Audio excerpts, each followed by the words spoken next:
Please call the roll. Alderman Kennedy. Alderman Moore. Here. Alderman French. Present. Alderman Vaccaro. Alderman Carter. Present. Alderwoman Murphy. Alderman Ogilvy. Chairman Conway. Present. 6 present, you have a quorum. Thank you so much. Good morning, everyone. This is a long and complicated presentation today, and it'll be a long process for us as a committee to investigate all of the details of the proposed new stadium. Little housekeeping here. Today, we'll have a presentation as to the details in the economics of the proposal today. And each alderman will have 10 minutes to ask questions. On Saturday morning at 11 a.m., we will have a public hearing. We'll have a very short presentation for those members of the public that can come out. It will be at 1230 North 2nd Street, basically on Ashley Boulevard near the train tracks. If it's inclement weather, then we'll be back here Tuesday night at 6 p.m. If we can't accommodate the weatherman on Saturday morning. But at least as I look now, the weather will be a beautiful fall day, and we'll have the opportunity to hear as many people who want to speak, whether you live in the city or the county, come and speak for or against the stadium bill. Alderwoman Hubbard, you're recognized on Board Bill 219. Thank you, Mr. Chairman and members of the committee. I'm here today in support of Board Bill 219. Today we are going to provide you with a great deal of detail on what is being proposed and attempt to answer your questions. You will be hearing from me and my co-sponsor, Alderman Coder. You will hear from one of the co-chairs of the Stadium Task Force, Dave Peacock, and from HOK, who designed the project. Then the order will be that you will hear from SLDC President Otis Williams, who will explain the city's participation in detail. Next up, you'll hear from Howard Hayes, who will walk you through the Minority Participation Plan, which is structured to help people start careers that will support families long after the stadium is built. Next, you'll hear from Noel and John Ferry, who will give you a presentation on the financial analysis done by the city, and then we will take questions from the committee. For me, as the sponsor of this bill, this is about a lot of things, but for me especially, it's about jobs. I see this as a stimulus project. $850 million of someone else's money will come to our city to put people to work building the new stadium. I believe it's important that we mention nearly 3,000 workers will be paid on average $60,000 a year. With the goals, more than 800 minority workers will take home approximately $55 million in pay. It includes one of the most focused and concentrated pre-apprenticeship programs to offer a pathway to a good job and a good career for people who are underemployed. We demanded and received what is maybe the best minority participation plan ever in St. Louis. It's not in its final form, and we are prepared to make whatever changes we need to make sure this is the best move that we're making at this time for our city. It calls for spending more than $3 million to make it work, and it's unprecedented in any project in St. Louis. We know that federal law does not allow us to guarantee results, but this plan includes ideas and investments that have never been seen in a minority participation plan in St. Louis. It is the best of its kind and is designed to be a game changer. And it's my hope that we will, with this plan, we will set a precedent for other developments throughout the city. I support this bill because it gives us our best chance to do something about the North Riverfront in my ward. I invite you all to tour today, and simply put, it's a mess. And we're talking about a community and an environment that has experienced 60 years of disinvestment. So this is our chance. The North Riverfront is almost impossible to develop because of all the different property owners, the rail line that runs through it, the electric substation, and the environmental challenges. If we do not have one big owner to assemble the ground and negotiate with the railroad and utility company and clean up the waste, it could be a very long time before something happens in my community. Finally, we're a football town. There's no denying that. Our plan is to create jobs and keep NFL football in St. Louis. Some of you may not like football. I haven't always been a fan. I'm more of a Super Bowl person. But many of my constituents love pro football. Some of them have never had the opportunity to attend a game of football, professional football. But that's why when it comes to this bill, my main focus is the jobs component, which can create greater opportunities to help people sustain themselves and possibly be in a position to spend money where they choose to and enjoy some of our sports and some of the other jewels of our city. We are doing this without a tax increase, without cuts in needed services, and without damaging our credit rating. For those reasons and more, I am sponsoring this legislation. And with that, I would like to turn it over to my colleague, Jack Coder.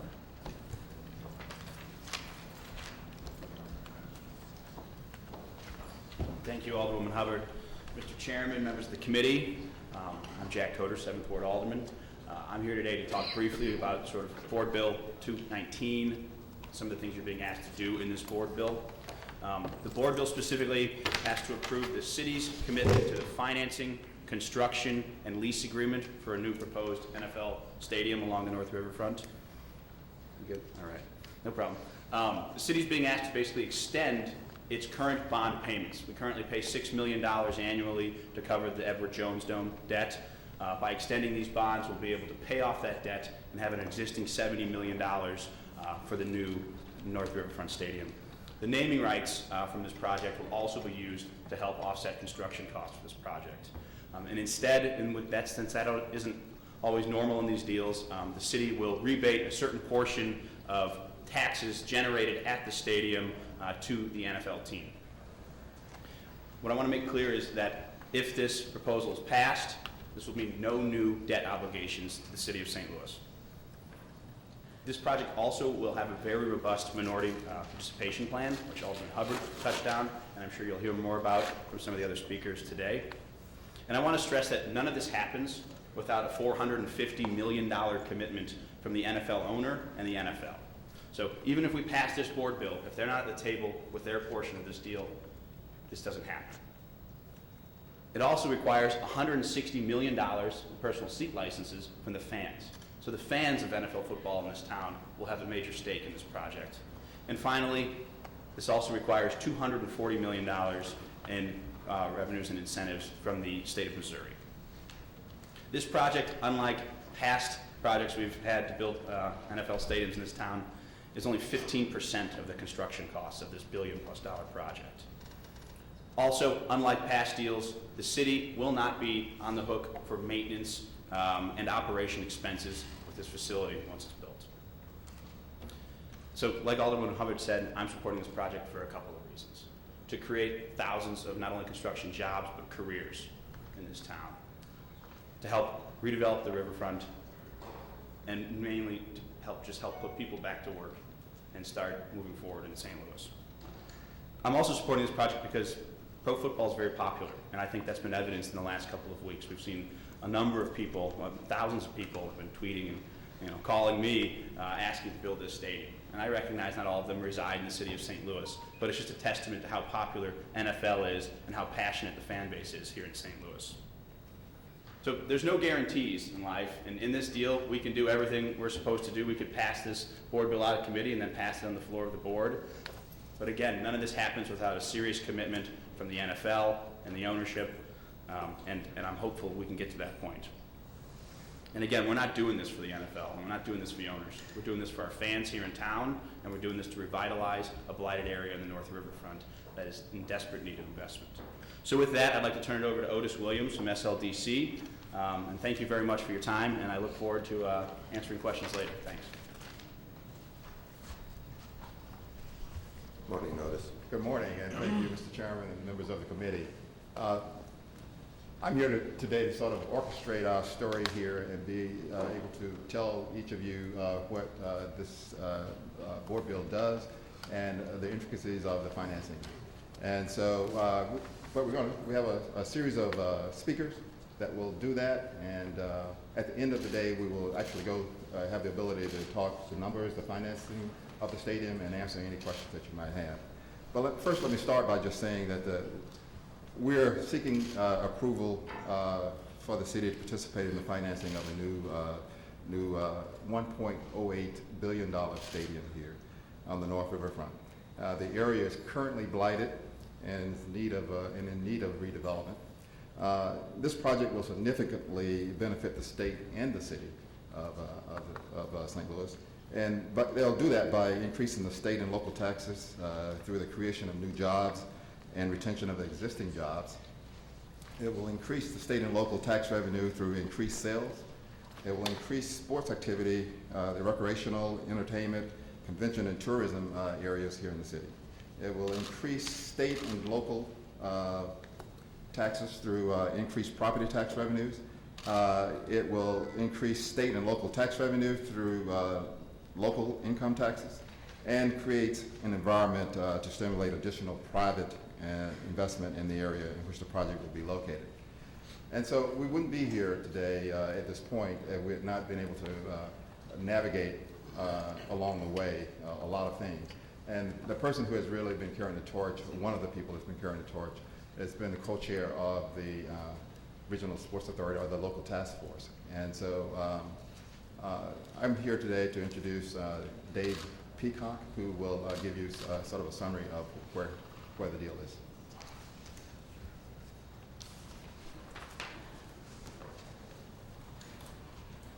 Thanks, Otis. I appreciate it. My name is Dave Peacock, co-chair of the task force. I really appreciate this opportunity to speak today. I've never been in this forum before, and before the alderman, so it's actually quite an honor. I've 47 years in St. Louis, so I'm very passionate about this city. And I guess I'm asked a lot why I'm doing this. It's a volunteer position, and it's taken a lot of hours and a lot of stress and a lot of strain, and my wife thinks I'm crazy. But I told her I believe in St. Louis, and I've grown up here. I've seen what's happened to this city and to this region over the years, and frankly, we can do better, and we need to do better. And I don't think football solves that, and I'll be the first person to say that. And I don't think this project solves every problem that we have in this city. But I do think we can't continue to lose things. I do think we can't continue to lose assets and to shrink and to not build. In my opinion, great cities build, and they have a vision. And I know there's skepticism around vision because people have heard vision before and not seen it realized. But I actually believe we have an opportunity to realize something if we pull together. And I've been impressed how the region... Mr. Speaker, we're going to lift that microphone up a little bit. I'm sorry. I'm height challenged in a different way. I think we have an opportunity here to actually realize this vision because I've been impressed how people have stepped up. Yesterday, I got to present to the National Football League 16 owners, and for me, it was an exciting day because I was able to represent the city and talk about really how great it is. Because there's a lot of people that don't know our city well, or they only know it from a 3-hour game when they fly in here to watch their team. And this is a great region, and sometimes we're our own worst enemy and kicking ourselves and knocking ourselves down as to where we are. I think it's a great city and a great region, and I think we have a lot to be proud of, but we have a lot of work to do. As I said, this project is way more than football to me. You're going to see a vision that's greater than football, and that I think is an important aspect of it. I've said to people, both privately and publicly, I wouldn't be involved in this if there weren't more to it than just a football stadium. So I'm going to keep my comments brief because your questions are more important than my comments. What I'd like to do is ask Eli Hoisington, who works for HOK, another great St. Louis-based company, who's done our design, to talk a little bit about this vision, because I think seeing it in its full form and sort of hearing how it's come together is probably the most important thing. And then obviously at the end of our presentation, we'll be able to take questions. Thank you.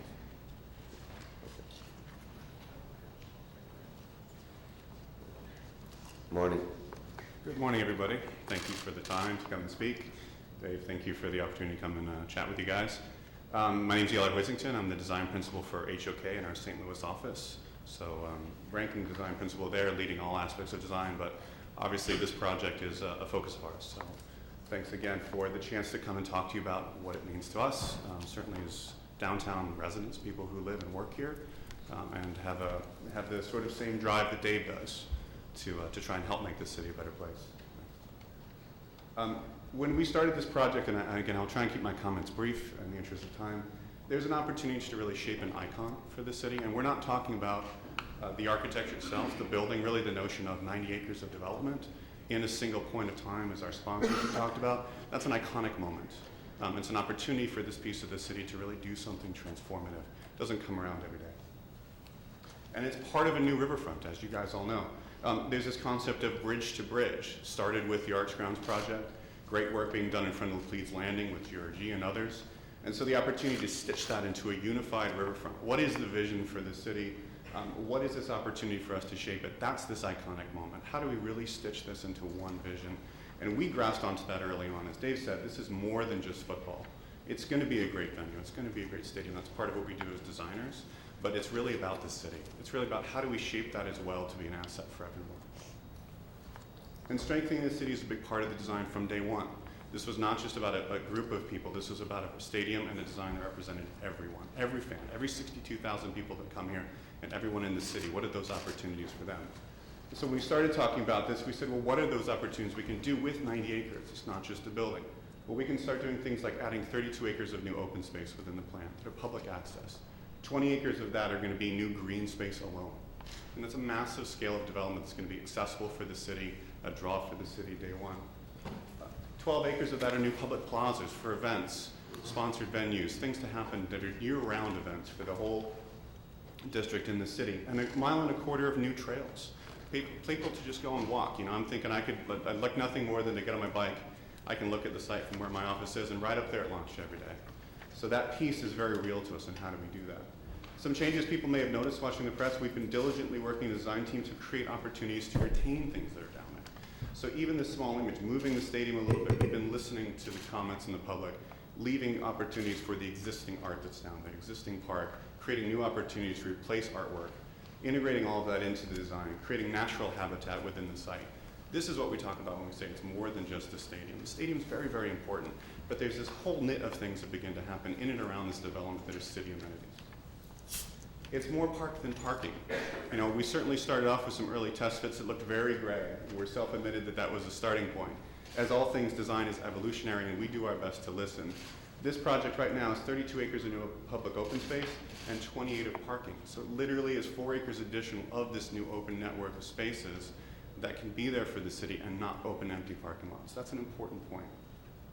Next. And you can see that reflected in the site plan. This has been constantly evolving as we look at how to continually integrate this into the larger city fabric.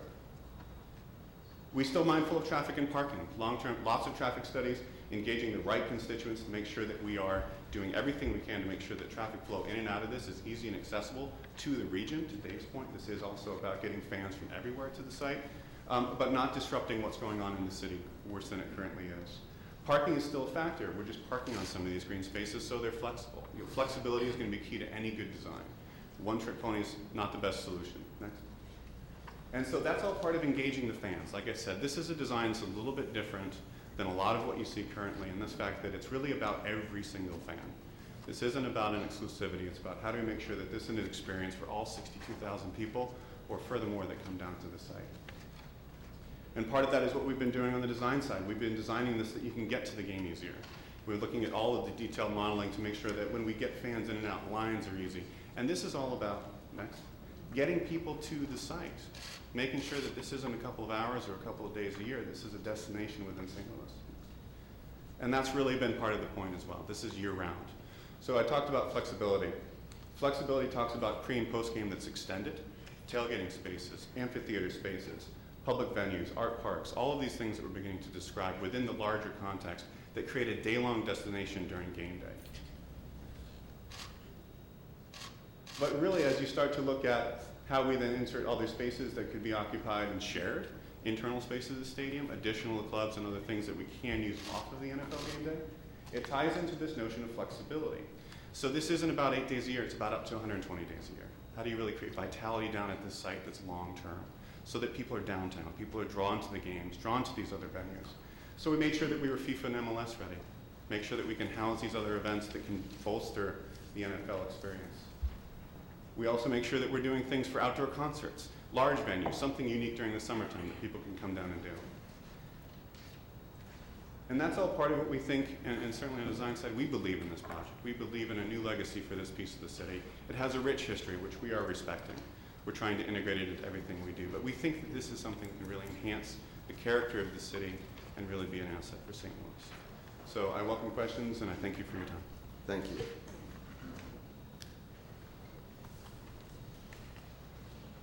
So at this time, Mr. Chairman, if you would like to ask Dave or Eli a few No, questions. we're moving. We want to hear everything first. Okay. All right, so can we go? Otis, and the one other thing is, I saw Patrick Brown earlier, but will you make available a hard copy of the slides for us? Thank you. Yes. We will. So let me just speak briefly to the big picture. We've talked all about it here, but it's just a quick summary.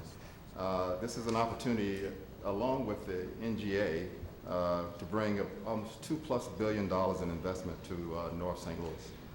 And we talk about the bang for the buck. This is a $150 million city commitment, which will generate $850 million of private investment. In addition to the city's commitment. There are 3,000 construction careers that will be created, plus 2,600 seasonal and 50 full-time jobs retained here. It's a note here that 70% of the seasonal jobs currently that exist at the Dome are minorities. This is also an opportunity to redevelop the Riverfront. There are 50 vacant parcels in the project area, 30 with hazardous materials that will need to be cleaned up. And we've talked in general also about the Riverfront being unique, and that this is a unique opportunity, and that it is currently an underutilized asset. So it's sort of a summary, and what I'm going to do here is to give you some the 30,000 foot number here, because we're going to dive into the details here shortly. But I just want to be sure to tell you that the project funding here is $152.5 million of city sources. 85.4%, $130.3 million is funded by tax revenues generated directly by the stadium. And those taxes include the amusement tax, sales tax, the restaurant gross receipts tax, parking tax, earnings tax, and the construction permit fees. 14.6, almost 15%, is funded by general revenue. The stadium generates an additional $21.7 million for the St. Louis Public Schools, Metro, and Great Rivers Greenway. So it does impact the delivery of services in those areas as well. I'm going to pause for a moment and go to the minority inclusion portion of the presentation, and just bring up Howard Hayes here to just talk in general, summarize the inclusion plan. We've talked, and the Alderwoman Hubbard mentioned that this is an inclusion plan that is better than any that we have done in the past. It has a number of features that we think will help with the monitoring of our programs in the future. It delivers a lot of very important incentives that will allow people to do things that are a bit different than we've done them in the past. And so with that, I'm going to bring up Howard so he can give you a summary. We're going to ask him to, in fact, I'll pass out the quick summary of the plan while he begins talking. Thank you, Otis. Mr. Chairman, committee members, good morning. I want to cover an abbreviated summary of the inclusion plan. This plan is designed to support and protect the millions of dollars in contracts and wages this project will generate for minorities, women, and disabled vets.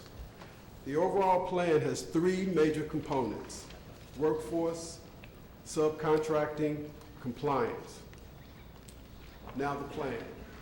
Working in conjunction with the offices of the governor, the mayor, Congressman Clay, Slate, SLDC, the St. Louis Building Trades, and several other stakeholder parties, the Stadium Task Force set out to create an inclusion plan second to none. The plan has two complementary components. The first addresses goals, which will be implemented by a strategic alliance comprised of Hunt Construction Group, Inc., Clayco, Inc., KAI Design and Build, the Legacy Building Group, HCKL. They are adopting goals for contracts of 25% for minority-owned firms, 5% for women-owned companies, and 3% for companies owned by Missouri-based disabled veterans. They are adopting workforce goals of 25% for minorities and 5% for women. In addition, HCKL will comply with all applicable federal, state, and local laws and executive orders regarding contracting, hiring, and employment. If I may, I would like to highlight HCKL's subcontracting plan and HCKL's workforce plan. The highlights. Their commitment is to maximize MBE, WBE, VBE participation.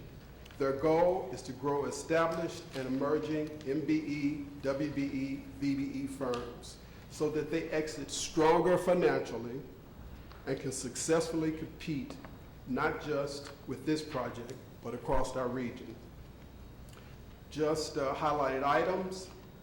They will achieve this goal by coaching the contracting community early on about the opportunities, debundling specific bid packages, ensuring that some of our smaller firms can participate, facilitating teaming relationships that support MBE, WBE, VBE growth,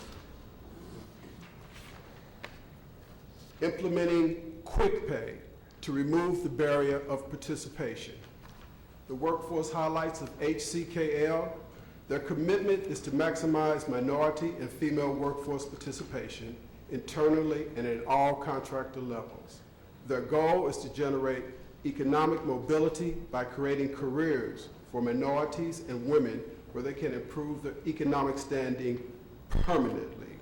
They will achieve this goal by using this project as a catalyst to market careers in the construction industry to those unemployed and for our citizens that are underemployed. They will leverage their existing subcontractor relationships in the region and proven best practices. Also, they will monitor the job site diversity of each awarded subcontractor for the duration of the engagement. But as we said, we want to do more than meet goals to address issues and challenges raised by the Ferguson Commission, the East-West Gateway Council of Governments report on racial disparities, the Office of the Mayor, the Office of the Governor, Equal Opportunity, RSA, Regional Sports Authority has agreed to do the following during construction of the stadium, some of which is unprecedented. Again, 3 components: contracting, workforce, compliance. Under contracting, $500,000 for quick pay to ensure that minority and women-owned businesses don't experience cash flow problems. $500,000 in guaranteed loans from the Contractor Loan Fund. $300,000 to provide back office and other technical assistance. $300,000 to pay for professional services, including legal and accounting. Workforce category, $150,000 to assist in the recruitment of minorities and women for the BUD program. $320,000 to provide grants to qualified pre-apprentices in BUD and other Department of Labor recognized pre-apprenticeship program for living expenses. $400,000 to provide training for all BUD and other Department of Labor recognized pre-apprenticeship programs. And finally, under compliance, $225,000 to assist HCKL and the RSA in complying with the inclusion plan and coordinating with SLDC, Slate, and the Governor's Office of Equal Opportunity. $225,000 over 3 years to sponsor RSA's engagement of a third-party consultant to provide the all-important monitoring services. Finally, the total inclusion plan will be approaching $3 million. And to close, under compliance, to ensure all this is done, the RSA has the primary responsibility to monitor, ensure compliance, and will be held accountable for all aspects of this plan. So with that, Mr. Chairman, we'll move to having a quick overview by Noel Pfeffer and Jonathan Ferry on the numbers, and then we'll be able to take questions on that. Okay? Well, thank you. This is John Ferry, who is the financial analyst with SLDC. John, how long have you worked for us? 8 weeks now. Okay, we're just throwing you out there now. So first of all, thank you, Otis. Thank you, ladies and gentlemen of the committee, for giving me the time and the opportunity to speak to you this morning. As Otis mentioned, I am the financial analyst for SLDC, and over the last 8 weeks, I've been working with Noel from the mayor's office to really do a deep dive of the numbers on this stadium. The one thing that I really want to stress before we get into this is just that when we started looking at these numbers, we came to it with the objective not of what do we do to make sure that we can get a stadium or keep the Rams in St. Louis. We actually came to it with the objective of how do we create the best financial position for St. Louis in the long term. So with that said, there are 4 main points that we want to leave with you over the course of this presentation. The first is that the financing agreement sets very strict preconditions on the city's commitment. The second is that the agreement protects the city's credit rating. Third, all calculations are based solely on direct, conservative revenues generated by the stadium operation and construction. So what that means, essentially, is that it's just revenues generated within the footprint of the stadium. We're not trying to say this is a field of dreams and if you build it, things will come. We're trying to say this is what's generated by the Rams being in St. Louis or some other NFL team. And finally, passing Board Bill 219 will result in no reallocation of funds from current budget priorities. So the first point, financing, the financing agreement sets strict preconditions on the city's commitment. There are 4 main points within this. First is that no city commitment will be made without the contribution from the NFL and the team, specifically $450 million. Sections 3.1A and E are specifically state in A that the NFL G4 program will commit $200 million from their loan program to the team, and then Section E states that $250 million will come from the team for this project. Sections 4.6, B and C, and then in 4.7C also states that this funding is contingent upon the state agreeing to their portion of the project. So again, with the passage of this bill, you're not saying that we're going to put our money out there no matter what. All these other contingencies have to happen first. There will be a project before the city spends its money. Thirdly, the NFL lease term is tied to the length of the city debt obligation. That's in Section 3.1B. Specifically, it states that the NFL team will sign a lease for a term of not less than 30 years or the term of the project bonds, whichever is longer. And of course, the importance there is that it leaves us in a situation where we're not going to end up with debt payments without a team paying and team generating revenues. And then finally, Board Bill 219 ensures sufficient operation and maintenance funding to prevent future city liability, and that's Section 5.1C. Again, it states that the city and state will have no obligation for the future operation or maintenance of the project. The second major point is that this agreement protects the city's credit rating. Now, this obviously is very important. So in this proposal, when we first started looking at this, the proposal was that all $150 million of this project will be funded by debt from the city.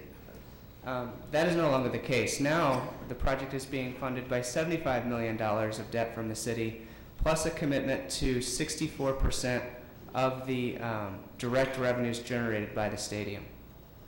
The way that this works is that the additional $75 million is proposed to be contributed by the team from the naming rights to construction of the stadium, and then the city incentivizes the city essentially by giving that 64% back to the team. This, very importantly, shifts risk to the NFL team. So, for instance, even though we believe our projections are very conservative, if the reality would not meet our projections, instead of the city still being on the hook for the full $150 million, we only have to pay that $75 million and then whatever the 64% is that's generated. So the team then takes the risk on those projections not being met. And again, this aligns the interests of the team and the city. So there are other events that, as were mentioned by Eli, that we would like to hopefully be able to bring in, things like international soccer and concerts and other things. With the structure, the way that it is set up, this actually gives the team incentive to have a major role in trying to bring in these other types of events. It does not include, for the record, it does not include any MLS. None of that revenue would ever be shared if they were to come to the city. So now I'm going to turn things over to Noel, who's going to go a little bit deeper into the So on the MLS, if they came, the revenue doesn't get shared with the football team? That is correct. Okay, I just want to make sure. Good morning. Good morning. My name is Noel Pfeffer. I work with the mayor's office. I've been working with John to put some of these numbers together. There have been a lot of numbers thrown out over the past couple of weeks, and hopefully we can bring some clarity to this and explain exactly where the money for the city's $150 million commitment is coming from and how we're paying for this. So the first thing to emphasize is that these revenues that we are relying on to pay for the stadium are all direct. That means that we are not counting on ancillary development around the project. We're just looking at specific taxes generated at the stadium and during construction. So, furthermore, these estimates are extremely conservative. We took the task force estimates of how much revenue would be generated by the stadium throughout its life, and we revised them downwards in four main ways. First off, we reduced the attendance projections to match historic Rams attendance numbers. Second, we cut ticket prices to reflect how St. Louis reflects the NFL average. Third, we lowered how much people will be spending at the stadium, almost by half. And finally, and perhaps most importantly, though NFL revenues over the last 10 years have grown at 4.1%, we revised that growth rate downwards to 2%. So let's talk specifically through where the money is going to come from. It's important to note that these 130 revenues that I'm about to walk through do not exist if we don't build the new stadium, because the Rams are expected to leave after the season and we lose that revenue stream.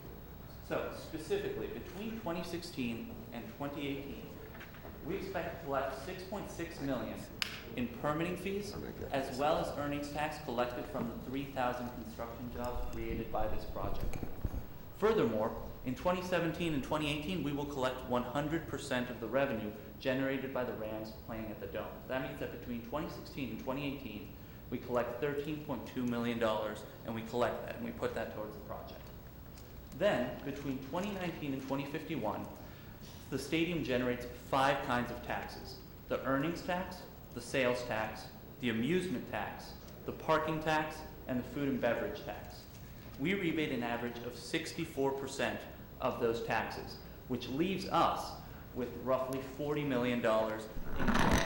Can I just interject? I can't see anything over there. I think the chairman is working on getting the handouts. Okay. We'll I also- don't think in any of us, you guys have to blow that up. We will provide copies of this PowerPoint presentation to the entire Board of Aldermen afterwards, so all these numbers will be available. In the meantime, I'll continue speaking through them and... Speaking to the mic, yeah. Absolutely. All right, so As I was explaining, we expect to collect $13.2 million between 2016 and 2018, and then another $40 million in direct revenues to the collected by the city and kept by the city, and that will be put towards the city's commitment. On top of that, we rebate a further $75 million. That gets us to $130 million worth of the city's $150 million commitment. There is, of course, as you can see, a $20 million gap. That is what the city budget will pay for the benefits that we've been talking about today, for those 3,000 jobs, to redevelop the riverfront, to keep the Rams in St. Louis. Furthermore, however, there will be one more benefit on top of this, and that is that Metrolink, St. Louis Public Schools, and Gray Rivers Greenway collect an additional $20 million as well. And that, while the city coffers won't see that benefit, the city coffers will be hit by about $20 million by this project. The city taxpayer is not, because that cost, that $20 million gap, is offset by the $20 million in benefit that St. Louis Public Schools, Bi-State, and Great Rivers Greenway see. Again, if our revenue projections, because they are conservative, if we see real revenues outpace these projections, then the city does even better. But we think that we tried to come up with a worst case scenario because we figured if this makes sense in the worst case, then we stand to win big on the indirect revenues and if revenue projections match NFL task force projections.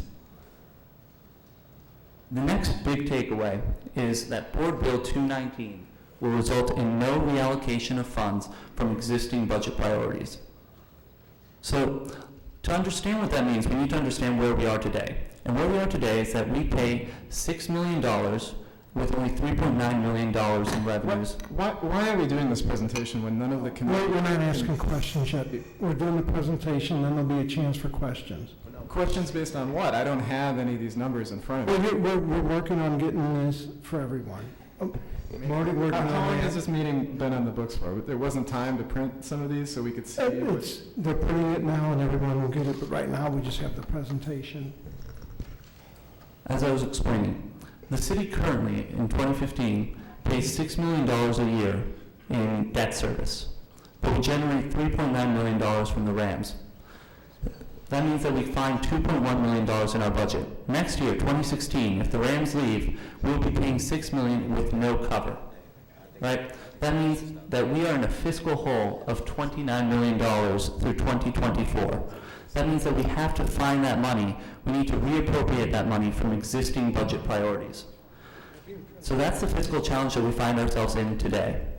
What we need to look at, and what John and I examined, was how we can improve the city's fiscal position. By the way, should I pause until we can finally get these numbers? Yeah, pause until we print. I think we should take a 5-minute break. Okay, we'll do that then. We'll take a 5-minute break while we wait for them to be printed.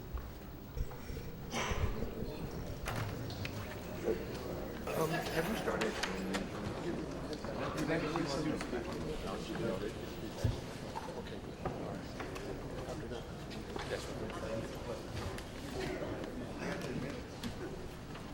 That's a long time. All right. They're continuing to process more copies. They'll go to the committee persons first, and then Mr. Brown has got some extra copies for us to give out. And then, Mr. Brown, if you could continue to have people in your office make some more copies, that would be fine for me. Go. Go.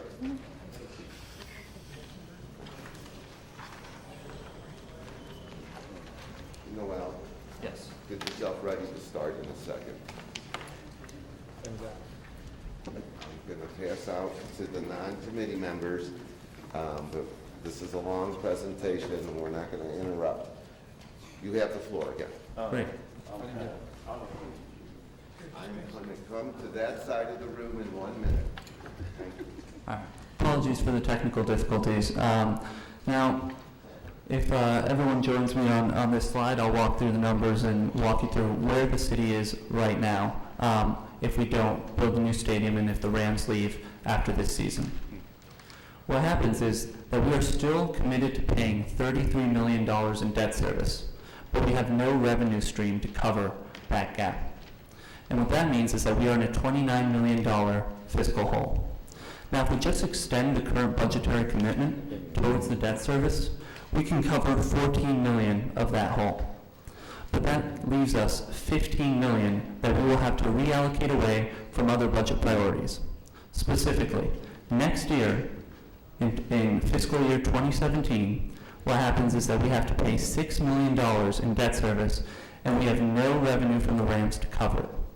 And that means we need to find that money. Contrast that with what the stadium proposal shows, which is that we take that $29 million gap and we stretch it out through 2051. On top of that, as I explained, we add a $20 million, 22.2. Back up just a touch from that microphone. Sure. Okay. A $22.2 million budgetary commitment to build the stadium. That's the additional cost. And when we stretch that out over through 2051, we can extend the city's current budgetary commitment to the debt service to pay for it without reallocating any funds from existing budget commitments. So let's zoom in to the next couple of years with and without a team. If we build a stadium, we will generate substantial revenues from the permitting fees as well as from the construction workers' earnings taxes. On the other hand, without it, we will have to find $3.7 million in the budget. What happens with the team is that we build up a surplus in the first 3 years, which we then use to pay down the deficits through the life of the project. At no point does that dip below zero. We pay for every penny. On the other hand, without the team, we have to find, as I've explained, roughly $15 million in the next 5 years. So this solves a problem for us.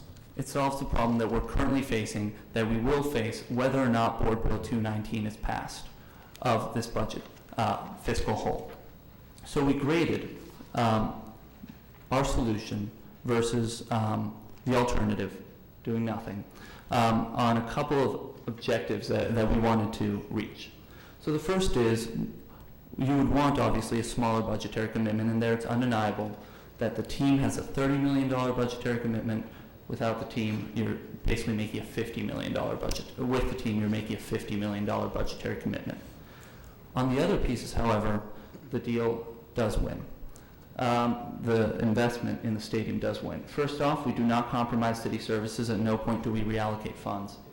Second, the $20 million added cost to city coffers is offset by the benefit that the city taxpayer sees in $20 million additional revenues to Great Rivers Greenway, Bi-State, that's Metrolink, as well as $11 million going into the St. Louis Public Schools.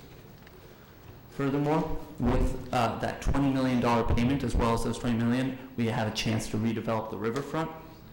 St. Louis remains an NFL city. We create 3,000 jobs and retain another 2,600. And finally, we protect the city credit rating. So, in conclusion, I think it's important to emphasize that John and I, going into this, did not set out to try and figure out how to build a stadium. Instead, quite frankly, we wanted to avoid the pitfalls that we see today in the Jones Dome financing. So we thought that one of the greatest flaws was this idea that it would pay for itself on the indirect benefits. And so we wanted a deal that would make sense on direct, conservatively estimated revenues alone. Second, we also recognize that one of the reasons we're going to be facing a fiscal hole, whether or not we pass this, is because in 2017 we could be stuck paying $6 million with no NFL team in St. Louis. We crafted the agreement such that that cannot happen. There's not a year in which we can pay debt service without an NFL team in St. Louis. We will always have that revenue stream. And finally, we structured in such a way that it avoids having city contributions towards the operations and maintenance of the stadium. So we've minimized the negative impact towards other budget line items. In fact, there's no negative impact. There's no new taxes associated with this, and we maintain the city's financial rating. And with that, I guess that concludes the presentation. Thank you. So here's what we're going to do. I'm going to go through board members, for the committee members first, I would ask, to the best that you can, try to limit it to 10 minutes your questions if you could. The reason being, there's so many of us, this meeting won't be over before 3 or 4 o'clock, you know, or Lou says midnight. So, let's start with Alderman Kennedy. Do you have questions? And I guess you would ask who you want to ask them to.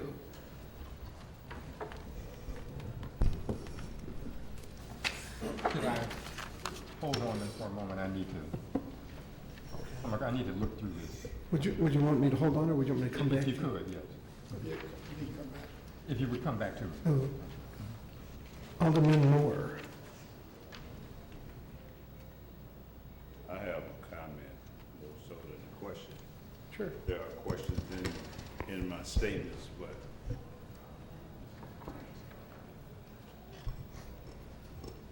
you know, I'm sitting here. I bought these bricks in because you know that I'm a brick man. I bought these bricks in for a reason. Shame on this city of St. Louis that we all sit here. I wish I could get this many of you to show up when it's time to get something done for my community. 1,700 vacant lots and 1,242 empty buildings, and we're talking about building a stadium for someone that don't want to be here. I don't care if the Ku Klux Klan was here for it. I'm not for it. I'm letting you know that right off the top. I'm trying to hold my emotions down because this is a very emotional situation. When you have people living in third world conditions and squalor, and we find revenue and resources for a stadium downtown, and we already have a stadium, shame on you, shame on you, shame on you for trying to build this, and you have a community with people that are starving to death, 160 murders, no way of solving the crime. I have 6 dead young women in my community. 6. No suspects. This is a crime before the people of the city of St. Louis. We pay the same taxes and we get no service for these taxes. This is criminal. And we're here talking about a stadium, and we got a stadium that we owe money on. All we talk about is downtown, but no concern for my community. How can we continue to ignore visible disparity? Crime, crime, crime. 1,700 8-foot-tall weed-bearing lots. If you just cut my grass, you could have lobbied me. Cut the grass. You won't cut the grass. And then as soon as this is over, then you use the fish story, the big tale that we're going to get jobs, jobs, jobs. It's a fish story. I caught a fish this big. It keeps spreading. You're going to get me jobs. You're fishing with the right bait because you keep talking about jobs. Those jobs will never trickle to my community, and they haven't. I've been to every We Shall Overcome.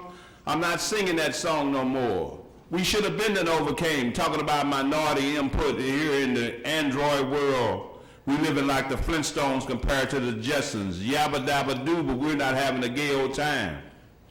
I represent a people that are despaired and that can't speak for themselves, who have been mistreated constantly, and all we talk about is downtown. No one should be shot, but when that young man got shot down at the game, they went to St. Charles and found the perpetrator. I got 8 dead young women, no suspect. Visible overtime. Polarized is this town. The Mason-Dixon line is Delmar Boulevard. This will pass, but I want you to put me on record that I fight for the forgotten. It will never trickle down to my community, not one of them jobs.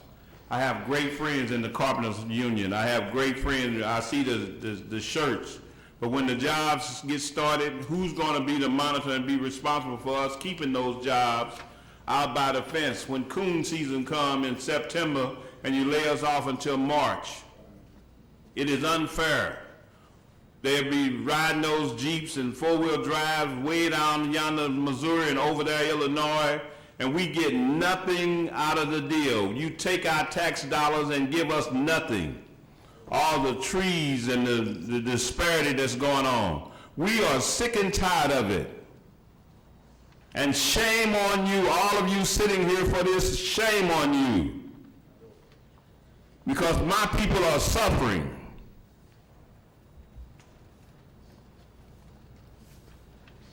Cut my grass. We can do better, the man said. I grew up here also since 1956. I would have been with the Cubs or with the Chicago Bears if we hadn't ran out of gas when we got here in St. Louis. Traveling from Arkansas, running from disparity and running to disparity. I have blinders on, that's why I didn't look at that video. No, no, no.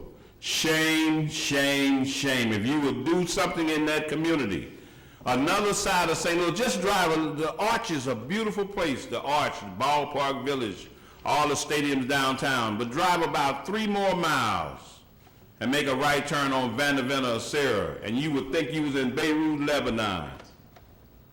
You would think you was in Iraq or Iran, because it is bombed out. And people are living in there starving to death. I'm hustling now trying to get turkeys for my community because we don't have a great holiday season. Trying to get coats. I asked for a coat from one of the unions last year and they gave me 1 used leather coat. We are tired. This is why you see the people out doing what they're doing now, because people are tired. We're being forced into a corner to accept a style of living that no one else will accept.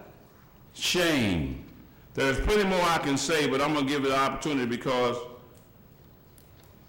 I want someone else to express their no. Not yet, Mr. Chairman. I love you, Joe, but don't do that to me. We got about 2 minutes left. I got 2 minutes left? Yeah, well, Well, I'll hold on. Thank you. I would, thank you, and I'm just trying to keep everybody as close to 10 minutes as I can, and I appreciate your comments. You don't have to explain to me, Joe. I love you. You're all right. I'll go back, Alderman Kennedy, are you ready yet? If not, I am. Alderman. Thank you, Mr. Vice Chair. Could someone explain to me further the 64% rebatement and how that is to work? Who? Yes. We will be rebating 100% of the amusement taxes, 100% of the food and beverage taxes, 100% of the parking taxes. We will be collecting and keeping 100% of the earnings taxes and 75% of the sales taxes. And you've estimated how much that? Yes, that is those numbers associated with each piece in that slide. 100% of the amusement? Yes. Okay. So if you look at the slide, it breaks out each piece. Okay. Where the amusement tax, I'm looking at this third. He says this. Which one are you looking at? He said this. Okay. That's right. Well, I see which one you're on. Yes. Okay. Excellent. So what that shows is between 2019 and 2051, there are 5 pieces: the earnings tax, the sales tax, the amusement tax, parking, food and beverage. Do you see those 5 pieces? I see. Great. The amusement tax is worth $57.1 million. According to our estimates, the NFL task force projects them higher. The food and beverage and parking taxes together, $6.3 million. The 25% rebate of the sales tax, $13.2 million. If you sum all that up, that comes out to a total rebate of $76 million. On the other hand, we are keeping the sales tax, which generates $34.6 million, and the earnings tax, which generates $6 million. And then on top of that, between 2016 and 2018, we are collecting 100% of the revenues generated at the Dome, as well as the permitting fees and the earnings taxes generated by the construction workers. All told, the part that we're keeping comes out to $53.8 million. Okay, that's his point. Okay. And at the bottom, you can see how that breaks out the total city commitment. The city's committing roughly $150 million. The total $130 million that the project generates, of which $76 million is rebated, that pays for $130 million worth of the city commitment. Then that $20 million is the gap that I was referring to. It's important to emphasize, however, that the sales tax that we're calculating here is just the 3% sales tax that goes into city coffers. Great Rivers Greenway collects a further 1/8 of a cent. Metro collects a further 1/2 cent. And the St. Louis Public Schools collects a further 2/3 of a cent. If you add that benefit in, and that is a benefit that city taxpayers see, although you can't finance off of it, that adds a further $20 million that offsets that gap and makes this a break-even proposition. There's presently, there's monies owed on the dome, correct? That's right. We will be paying $32.8 million in dome debt service, whether or not we pass this board bill. The only difference is that with this board bill, we extend it, we stretch it out through 2051. And presently, the dome payments or the revenue from that is coming from? From the Rams. From the Rams. That's right. And we estimate that at roughly $4 million. That's $4 million annually or how? Annually, yes. And it's owed until 20? So the bulk of that is owed through 2021. Then an additional $3 million is through 2024. That's $3 million total, $1 million a year. Okay. So how does, Sorry? how does that then, under this scenario, will be continued to be paid?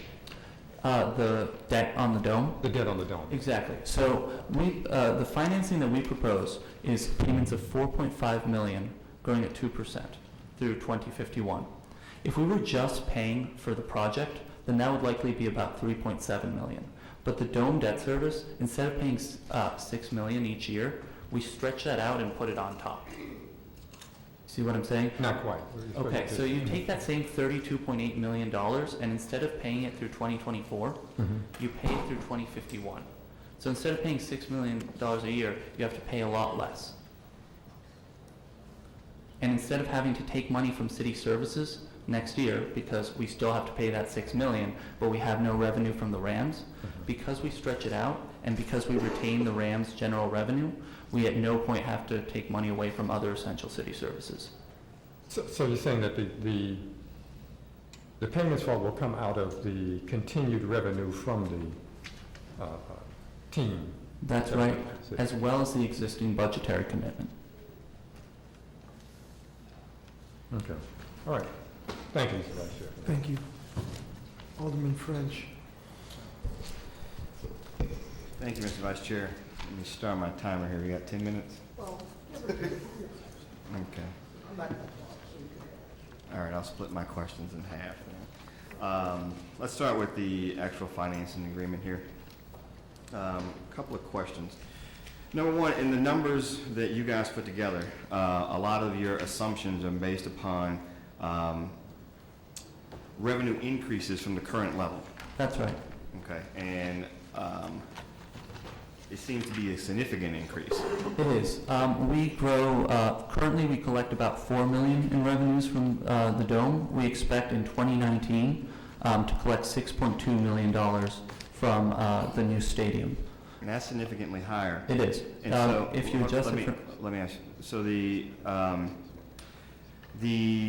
revenue that is generated from tickets, right, in the 2014 season, we estimated, according to the budget director, is about $38 million in ticket sales generated in the Dome. In your assumptions for this model, that increases about 55 to 60%. That's right, to about $60 million. That's a significant increase. So why do you think so many more tickets will be sold or so much more revenue will be generated? It's actually not that more tickets will be sold, it's that the average price is expected to rise. Specifically, one of the big reasons why the Rams want a new stadium is because the current breakdown between box seats and general seats, and Dave can explain this better than I. It is tickets sold too. So what you see, if you look back at new stadiums that are constructed, typically you go to about 97 to 98% capacity because of the new stadium. I mean, it just draws people. We have that history both in St. Louis And sorry.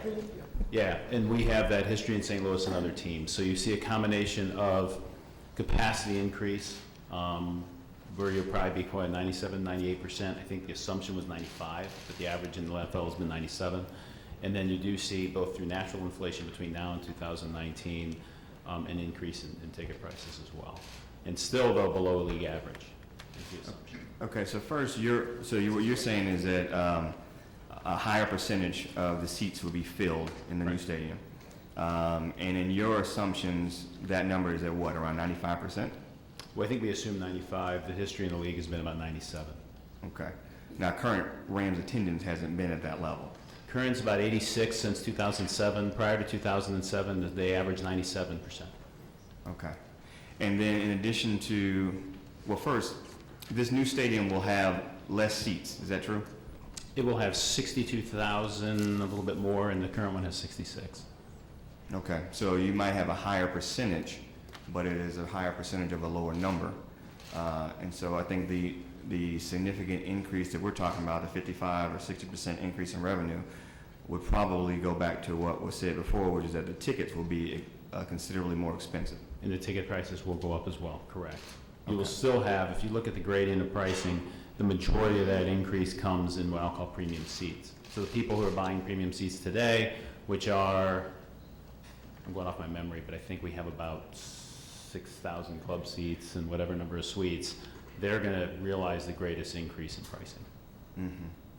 And what would the average fan who sits in the general cheap seats? Yeah. Yeah. Well, how much? That's where I was last year for the Denver game, up in 445 or something. Yeah. How much is that ticket? I want to say when we looked at it, in fact, that there was about a $5, and I'm going off memory, so I apologize, I don't have the numbers, increase in some of the general admission seats. But the good thing you have with a stadium like this when you can redesign it is your premium seats help subsidize your general admission seats. So I don't think you're going to see a significant increase. You'll still have a good bank of seats at similar pricing that general admission is today. Based upon the briefing that I went to earlier, it said the ticket price would be around upwards of $90 a ticket. Yes, average, correct. Okay. Now that I have you up here, Mr. Peacock, I do have a couple of information requests here. Yes. The term sheet that was provided to the NFL, will that be provided to this board as well? We have not provided it as of yet. The NFL has asked us to keep it confidential because we're still, let's just say, tussling with them a little bit. What we've tried to do in this bill is cap the city's exposure. So basically say, if it's 150 million, I think is what Noel put up, that's it. That there's nothing, no matter what happens within the term sheet, the city doesn't face any more obligation beyond what's in the ordinance today. And that's why we put the conditions on the ordinance that we did. Okay, so I will request that you provide the NFL, the term sheet that you provide to the NFL. If you say you won't, then you say you won't.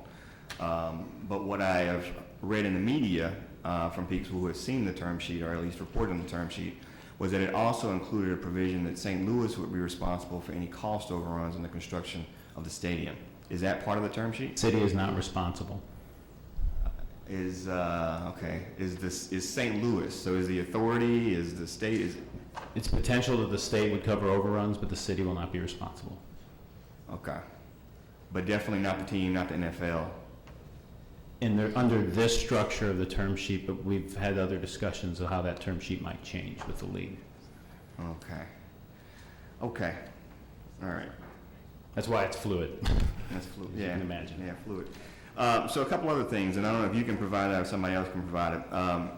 So there is a contract between the authority and I guess the construction partnership at this point? Their contract, I don't think is complete. I think it's still under negotiation. Okay. Will we be provided a copy of that when it's completed? Yes. Is there a contract or an agreement or a memorandum of understanding between the contracting group and the building trades? I don't know. Well, they seem to be satisfied. Something has to be written down. Yeah, I mean, I know that, yeah, that would, I don't know, Jeff's here. I don't know. Right. Yeah, so I don't know, do we have that defined? Alderman, there is not a document in place. We are in negotiations. I anticipate there will be a document at some point in time. These are all union signatory contractors that are at the table right now. It usually happens a little farther down the line, but currently there's not an agreement that we've... Jeff, could you state who you are for people that may not know? I'm Jeff Abusi, Secretary Treasurer of the St. Louis Building and Construction Trades Council. Okay. All right, so that leads me into my second half of questions here related to the minority inclusion plan. So we were given this yesterday, day before, I don't remember. It's a very short document, 6 pages, and it was, today it was presented as a summary, which I was surprised. I don't know how you can necessarily shrink down what's already a very small document, but somehow they did shrink it from 6 to 4. And this is just a lot of bullet points. This isn't a contract. This isn't a memorandum of understanding. And so what is confusing is how do we have any agreements for minority inclusion when there apparently is not even a contract for the general contractor or a contractor with the labor unions. So how do we have an agreement on minority inclusion? Okay, so with every project, we always end up having early planning, and so where we are is in the early planning, and the intentions of each of the parties and stakeholders that are there is to do what we have, and so to do what we have outlined in the plan. And so that plan came about through a lot of negotiations, some negotiation discussions with a lot of stakeholders. So let me just ask you though, so if it was, the plan was agreed to, but who was it Well, I agreed said to? agreed. It was discussed amongst all of the stakeholders. Has anybody agreed to it? Well, no one objected to it, put it that way. And so when I say this, we can laugh about it, but this is a term of negotiations and having discussions so that when we finally do go to contract, this will be the basis for what people would agree to. And so while we are not there yet, and so one of the things that we hope could happen is because the plan is supported by a number of advocate groups and labor groups, and most everybody who's looked at this realizes that this is something that we have not done here in the past, and it would benefit this, I call it the ecosystem that is supportive of I understand. minority. I've got limited time here, and I would argue though that what we're doing now, we've done a lot of times before. And no, we haven't. This isn't unique. I would argue against that. We have done it. Having a handshake agreement and nothing written down? No. We will have We do something that written. all the time. No. We will have something written because Okay. when we finally go to contract, we So will do you have think this. this should be done before this Board of Aldermen approves? this- Actually, this contract? if you, what we're looking at is also, would suggest that you could incorporate it as an amendment. Right, I was just gonna say, I'd put it in the ordinance. I would definitely. Please talk into the microphone. My advice would be put it in the ordinance, and I think that is the right thing to do, and I think if more meat needs to be put on the bone, I think it needs to be put on that bone. and put in the Okay. ordinance. Well, we've got some weeks to work on that, so we will work on that. How am I doing on time? Still got a little bit more? You can go a couple more, but then we're gonna hit. Okay. So one of the things here is that what is written down on paper is important. You know, when we're drafting laws, what's written down is important. And so Board Bill 219, the majority of the board bill is the finance agreement, correct? Correct. Exhibit A, as it's considered. In the actual ordinance part, I want to draw your attention to one section here. Section 2, which is page 7, lines 1 and 2. The financing agreement shall be in substantially the form attached hereto as Exhibit A, and this is the part that troubles me. With such changes therein shall be approved by the mayor. So to me, that says that what we pass can be later changed unilaterally by approval of the mayor. Is that how you read that? I'm getting my glasses here, let me read it again. Page 7, lines 1 and 2 of the front, the bill, the first part. In the front.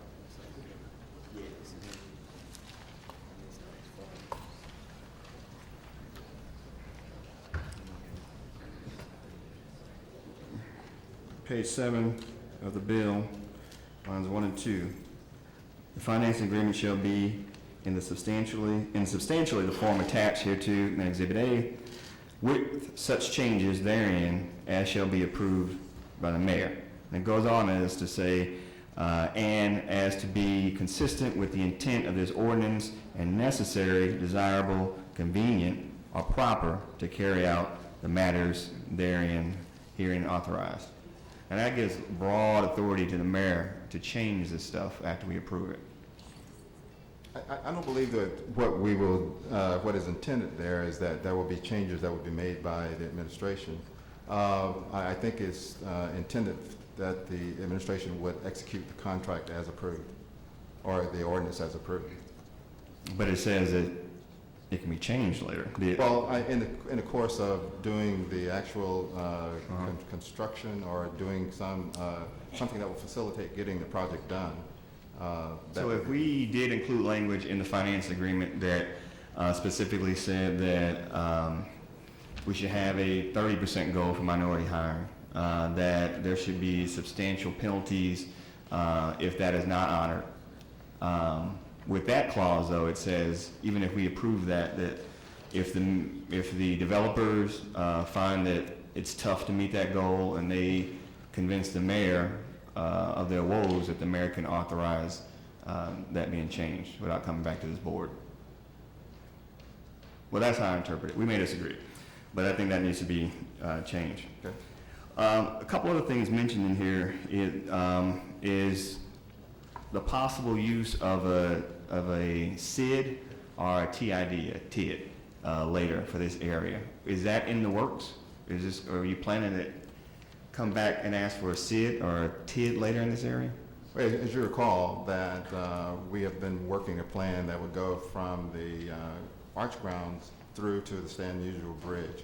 The stadium, fortunately, is in the footprint and would serve as a catalytic activity or anchor for that location. But all around that, there will be other redevelopment activities that will occur. And even on the parking lots that are there, that may be converted later down the road if the team or the NFL agree to. So at some point, there may be other redevelopment incentives that could be used to help facilitate redevelopment in and around the area. Would that revenue go towards this project or go towards the team or anything? No, I think you're looking at the structure that for the stadium is included in the finance agreement that you're looking at. But it does include that a SID or a TID could be created up to 1%. Can one of you guys speak to that?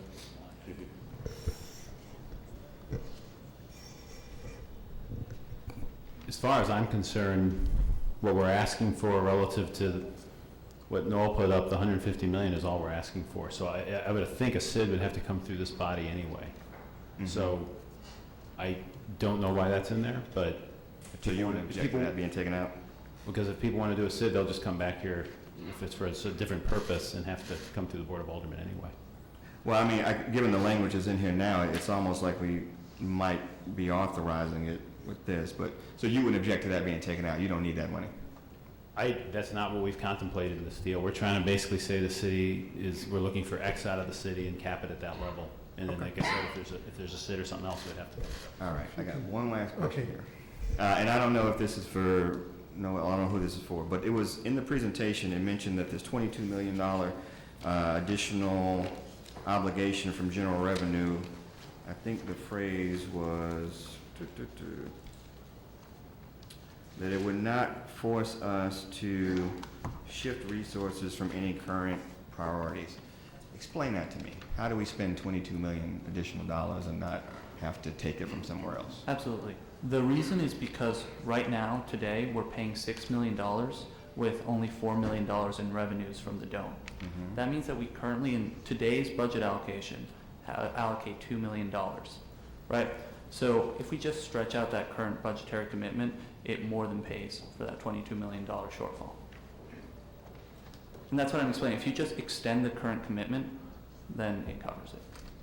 So you're saying that over time, it all balances out? Not only over time, actually. It never dips to where you need to take any money away from any other budget priorities. That's something you cannot claim. Yeah, I don't know if that's true, because again, that's based on the first question, which is your assumptions of a nearly 60% increase in general revenue. But let's say the doomsday scenario hits where we break even, where the same amount of people come, making the same amount of money roughly. In that scenario, though, we would have to dip into general revenue, correct? In the doomsday scenario where you have lower attendance than you have today and ticket prices barely budge, you would need to allocate. What would happen is that instead of that collecting $130 million, we would collect roughly $110 million. And what would happen then is that, first of all, the city's total commitment would decrease. Instead of paying $150 million, because our rebated amount is not a number, it's 55% of whatever revenues there are, our revenue, our contribution would fall to a bit less than $140 million. Mm-hmm. Then we would need to find, you're absolutely right, in doomsday world, about $7 million, $7.5 million. Mm-hmm. And that's what we have to take into consideration. That's $7.5 million over the life of the project, and again, comparing to having to find $15 million in the next 6 years without it. And again, and Dave can speak to this more than I, but that's an extremely unlikely scenario. I think I'm out of time. Thank you. Thank you.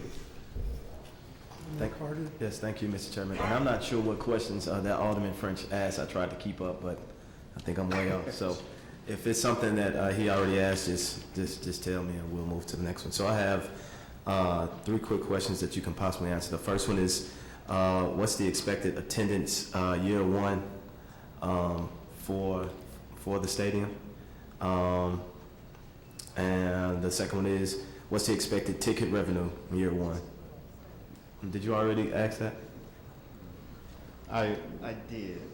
I'm sorry. But no, go ahead. In fact, I think what we've all been saying is that we do expect, because it will be a new facility, there will be a serious bump in the attendance that will be there. And so the stadium, we think, is is a little over 62,000 seats, and so we should be approaching capacity.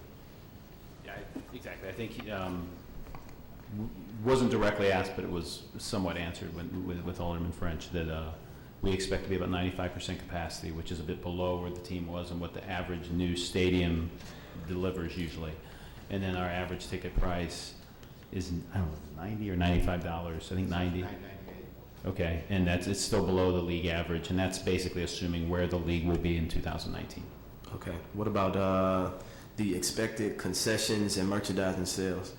We projected it, and I don't know the numbers, I apologize off the top of my head. Noel mentioned that they actually took the estimates down 50%. What they typically do is you usually have a X amount of money is spent per fan that comes to the stadium. There's sort of an average that you look at, and so it's based sort of on obviously how many people are going to be there. Okay. And while I have you up here, Mr. Peacock, I'm going to ask you. And so what I read, I did a little bit of research, and what I came up with was that the RSA, that they were going to be responsible for the overruns and the maintenance. Is that true? Right now, we've got the RSA responsible for the overruns, but with no city obligation the way the ordinance is written, so that would basically fall to the state.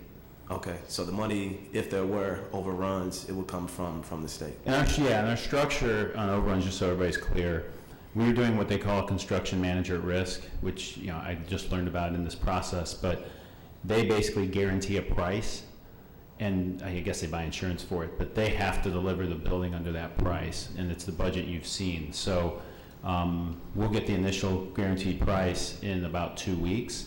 So it mitigates the risk of overruns. Mm-hmm. And then if obviously you think something's going to cost $10, it costs $12, that's what an overrun is. If people have change orders, that's different. And that's what we've been very clear in communicating with the league. Okay.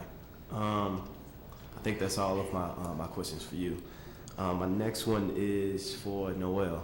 Okay. And so you mentioned that without a team that we would lose all of that possible revenue. And I think that we came up with something else because I believe that we can make up that revenue with the Dome because they'll have the chance to book more conventions. I heard that they they can't take a number of conventions due to the Rams playing. So could you touch a little bit more on that? And did you even take that into account? We did consider that, and that's a really good question. So the first thing to point out about the convention center is that it will be freed up with or without Board Bill 219. If the Rams leave, it will be freed up. If the Rams move to the new stadium, it will be freed up. So that additional revenue needs to be considered in both net cash flow scenarios. That's the first point. The second point is that because these conventions are booked a few years out, if the Rams leave after this season, it's unlikely that conventions could start coming in those months until about 2019. And what that means is that in 2017 and 2018, we would not see that additional. It'll be a shortfall. Finally, the other important piece to remember is that while they may incentivize a lot of spending, we have yet to see a clear figure in exactly how much that impacts the city's fiscal solvency. Essentially, we don't know how much tax that will generate. If we estimate conservatively about $1 million, we still have to find the remainder of that debt in the city's budget each year. Well, let me ask you this: has it been? Have you guys looked at or exercised maybe extending the Edward Jones Dome bonds? That's precisely what we proposed. Okay. So the cost. Hold on. So the cost decrease, right? Well, as Noel has explained, you know, in the model that we run, we did consider the current debt and how to defease that debt. We've looked at all of those like what-if scenarios, which include the expanded availability of the dome. There are at least 4 or 5 different what-ifs that we ran to be sure that we considered all of the potential upsides and so or downsides. And so I think we've taken all that in consideration, Alderman, in the scenario and the projections that we're bringing to you. So did you guys did you consider doing that even if the Rams leave? Most definitely, we did it with a team continuing to play and without. Okay. And so another issue that I had was just based off the numbers of the premium seats, that they make it harder for your average person basically to afford because, I mean, we're simply going up on the cost of the regular seats, if I heard Mr. Peacock. And it just doesn't make any sense to be taking limited public funds to pay for a private entity that most of the city can't afford to access, and we're going up on those costs now.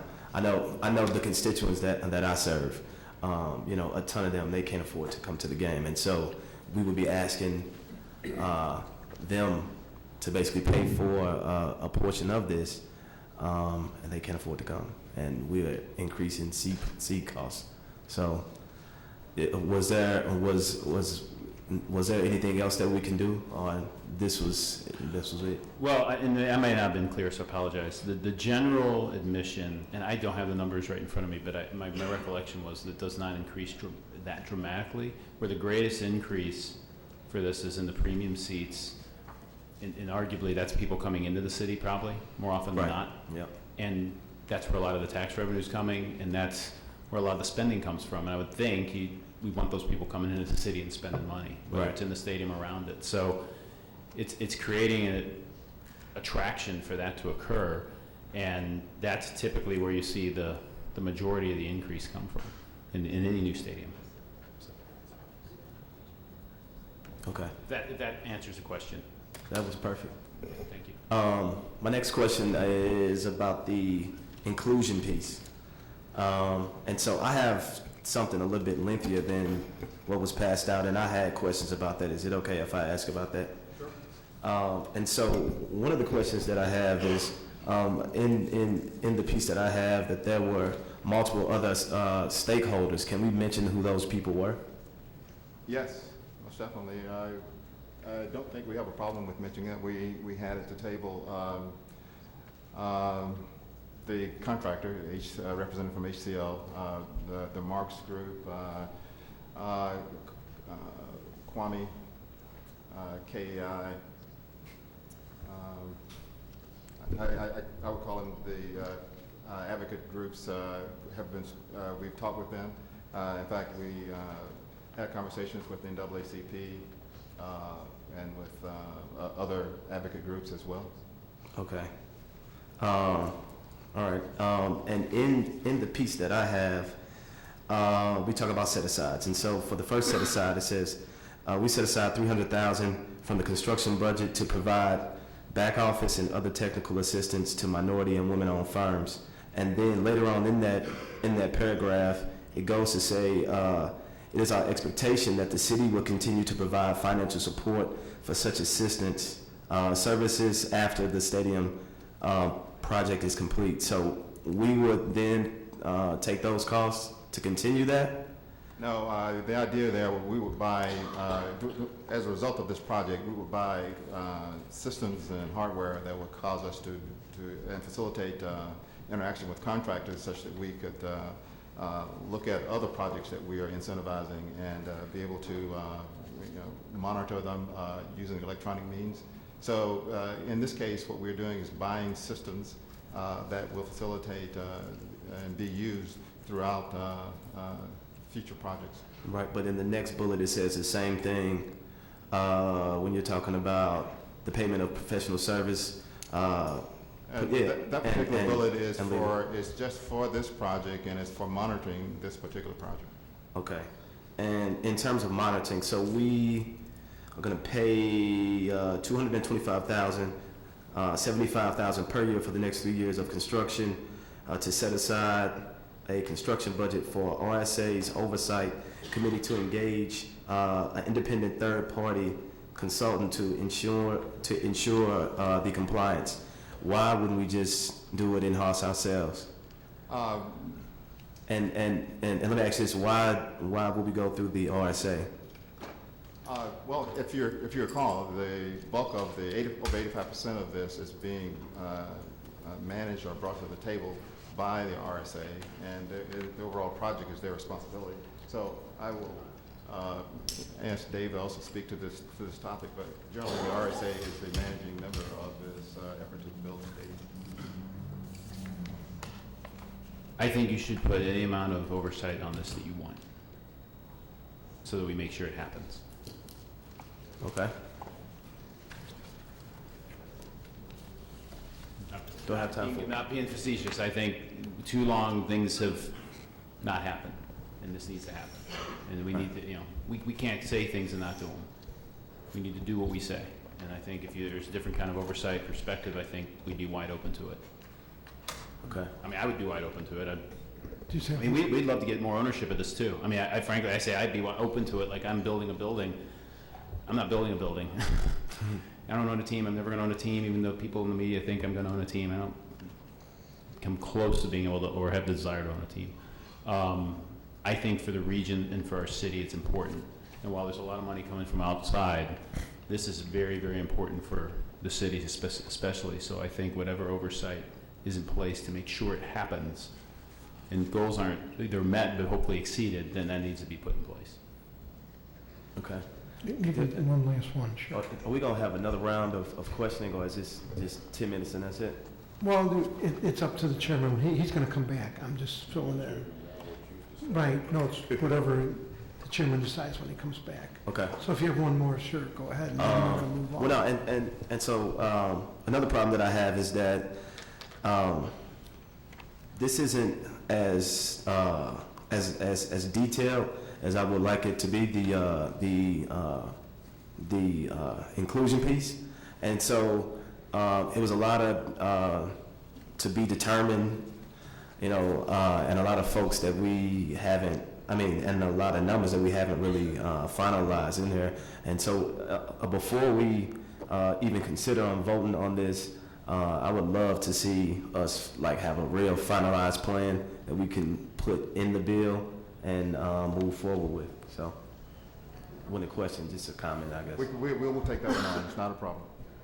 We'll work it. And can we also have other minority groups present to play a role in this? Because I don't think that that we heard, just a small piece of. I didn't give you an exhaustive list. In fact, I only just gave you some representative numbers. So, whomever you want to be involved, most definitely. Okay, thanks. Thank you. Alderwoman Murphy.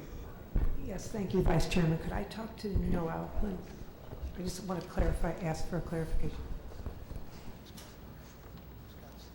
I said, the city's obligation currently a $6 million a year for the dome now, and it goes till 21 or 24? It goes to 21, and then there's $1 million trailers through 24. Okay, so now in the, if the NFL leaves, and if the Rams leave, which seems to be the case, and the NFL doesn't pick us or whatever, what happens to that $6 million after 21 and or 24? What would that be free to do? What would we be free to do with that? That would be up to this board, but you would not be free to pay those use those $6 million, because those $6 million come from 3.4 million roughly in Rams revenue. So really, you'd be freeing up roughly $2 million. Okay, so we would have $2 million, say, extra in city revenue. You'd have going $1 million general. extra 2022, 2023, 2024. This is simplification, but roughly. And you would have $2 million extra in the following years. Okay. But you would have to dip into the budget approximately $29 million in the years prior. In the years between, up till 24? That's right. Okay, thank you. Thank you. Alderman Ogilvie. Thank you. Quick question for Alderman Coder to start things off.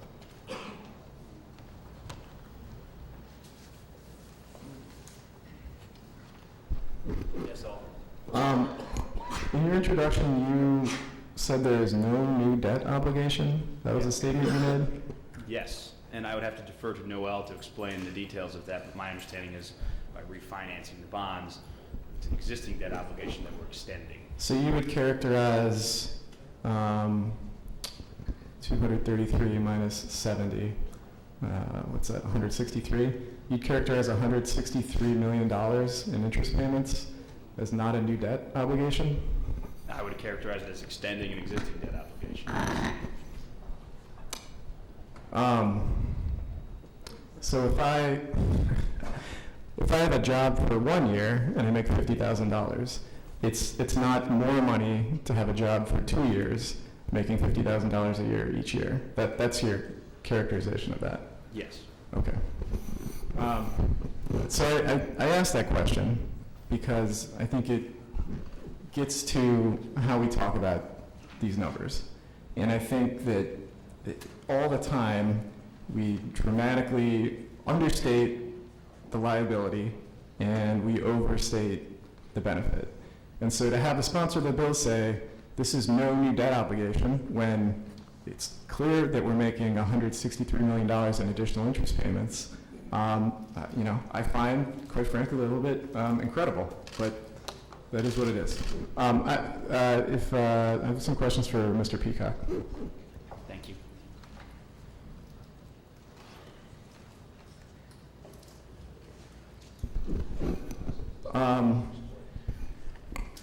So thank you. So first, I'll start out by saying, you have a tough job, such that it is a job, and we probably had to go through this, exercise one way or the other. So I think, the leadership has been competent, which we appreciate. So thank you.